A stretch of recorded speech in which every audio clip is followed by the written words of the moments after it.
يعني فائدة، أو على الأقل لا ضرورة لأن يوافق السودان على هذا القرار. لكن لأتلقى اتصال من السعودية من الأخ عوض وأعود إليك دكتور ربيع. تفضل أخ عوض. السلام عليكم. عليكم السلام.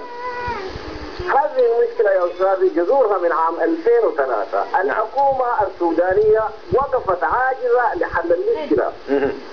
هل معنى الكلام ده نحن كشعب سودانيين نوافق بالتدخل الامريكي ومع توعيده كوندوليزا رايز للشعب السوداني وللشعب الدارفوري بان الخلاص في يدها؟ وهذا التهديد بهذا النوع هذا مرفوض جملة وتفصيلا.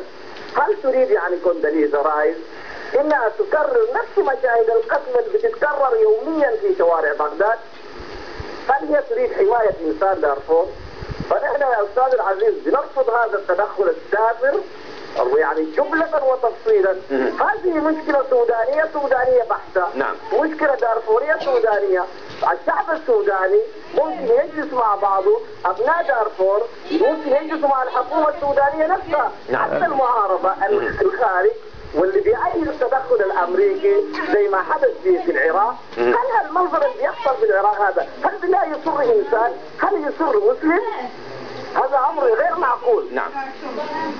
وعلى كل حال فنحن نتمنى انه الشعب يعني ربنا يخلص السودانيين من هذه المشكله، وانه ابناء دارفور يجلسوا مع بعض يا اخي، ما فيها اي حاجه المشكله دي. نعم. الحكومه تتنازل بشيء والمعارضه تتنازل بحاجه على اساس انه الامور تمشي لقدام. وصلت الفكرة أخ عوض. أشكرك على اتصالك من السعودية دكتور ربيع. يعني كنا نقول بأن